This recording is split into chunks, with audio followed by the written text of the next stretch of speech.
Nayanigang pandaigdigang merkado dahil sa paglabas ni United States President Donald Trump ng bagong taripang ipapataw sa halos 185 mga bansa. Si Carl kausapin para sa balita. Nilagdaan na ni US President Donald Trump ang isang panukalang magpapataw ng malawakang reciprocal tariffs na sa iba't iba ng mga bansa. Ang bagong pataw ng mga reciprocal tariffs ay magtatakda ng 10% na pangkalahatang baseline tariff. Tumutukoy ang reciprocal tariff sa mga buwis o singil na ipinapataw sa gitna ng dalawang bansa o higit pa sa isa't isa bilang tugon sa mga naunang na pagkasunduan ayon sa trade relations ng mga bansa. Sa kanilang tinatawag na Fair and Reciprocal Plan, ipinatupad ng US ang parehong halaga ng taripa na ipinapataw ng ibang bansa sa kanilang export na produkto. Ayon kay Trump, marami sa mga trading partners ng US ay nakinabang sa mababang taripa nila habang nananatiling mataas naman ang taripa ng ibang bansa sa mga produktong galing Amerika. Sa kontinente ng Asya, tinamaan ng malalaking porsyento ng taripa ang iba't ibang mga bansa tulad ng China, kung saan ang ilang mga kumpanya ay naglipat na ng kanilang trade route sa Vietnam at Mexico para iwasan ang dagdag buwis ng US. Hinainan ng Amerika ang China ng bagong 34% na kung susumahin ay mangangahulugan sa mataas na 54% para sa Beijing. Ipinasara din ang de minimis trade loophole kung saan nakakapasok sa Amerika ng libre sa buwis ang mga low-value exports galing China at Hong Kong. Nagpahayag naman ang China na maglalabas ito ng countermeasures kung hindi ikakansela ng Amerika ang mga panibagong taripa nito. 中方坚决反对美方基于所谓的232调查采取有关的关税措施，而此次美方再次以国家安全之名行贸易保护之时，很多的贸易伙伴都对此表示强烈不满。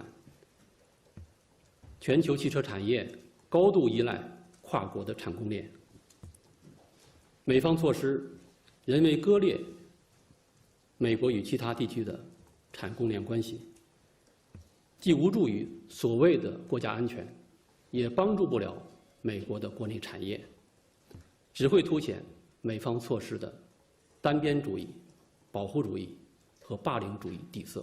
Nagpahayag naman ng pagkadismaya si Japan Prime Minister Shigeru Ishiba matapos tamaan ng 25% na singil sa kanilang automotive industry na bumubuo ng malaking bahagi ng kanilang import sa Amerika.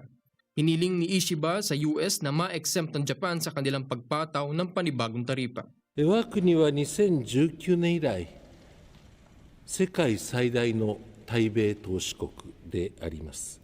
で、日本企業は米国経済に多大の役割を果たしてまいりましたし、今もそうです。で、アメリカ政府に対しましては、これまで一方的な関税措置について、さまざまなレベルで見直しを申し入れてまいりましたが、それにもかかわらず、このような措置が実施されたということは、極めて残念であり、不本意に思っております。WTO 協定や日米貿易協定との整合性について、我が国として深刻な懸念を有しております。私自身がトランプ大統領に直接話しかけていくということが適当であれば、最も適当な時期に、最も適切な方法で働きかけてまいるということを全く躊躇するものではございません。 Mababa naman ang ipinataw na taripa sa India kumpara sa mga karatig na bansa sa Asya. Tinamaan sila ng 26% rate ng taripa kung saan malalamangan nito ang kanilang kompetisyon sa ilang sektor ng kalakalan. Ayon sa Global Trade Research Institute, matatandaang ang binabaan ng administrasyon ni Prime Minister Narendra Modi ang taripa ng mga high-end bikes maging ang pagtanggal ng buwis sa ilang digital services na nakaaapekto sa mga tech giants ng Amerika. Umaaray rin ang maraming bansa sa Europa maliban sa Russia na nag-iisang exception sa malawakang reciprocal tariffs ng Amerika. Ayon kay White House Press Secretary Caroline Leavitt, hindi isinama ang Russia sa listahan ng mga panibagong taripa dahil sa kasalukuyang sanctions ng Amerika na humahadlang sa anumang makabuluhang pakikipagkalakalan dito.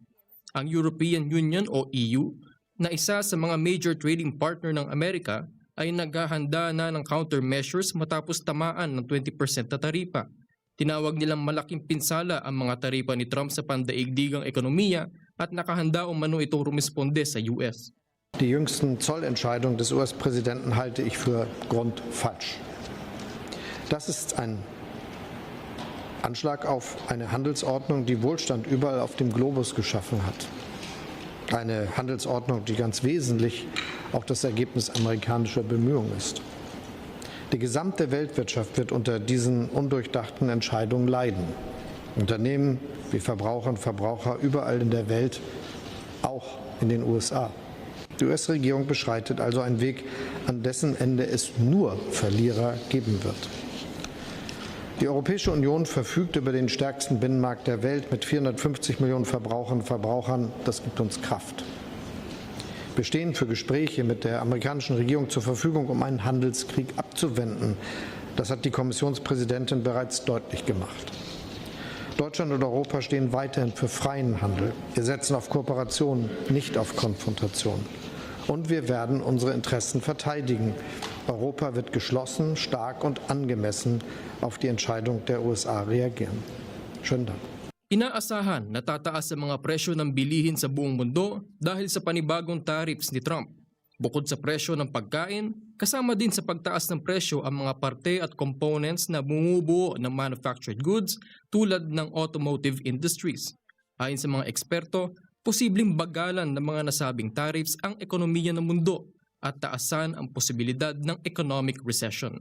Sa kabila nito, naninindigan si Trump na ang pagpapataw ng matataas na rate ng taripa ay makatutulong sa pagdagdag ng kita ng US government at mapaunlad ang pagmamanupaktura ng bansa. Carl Kausapin para sa Mata ng Agila International. Trusted, connected, on point.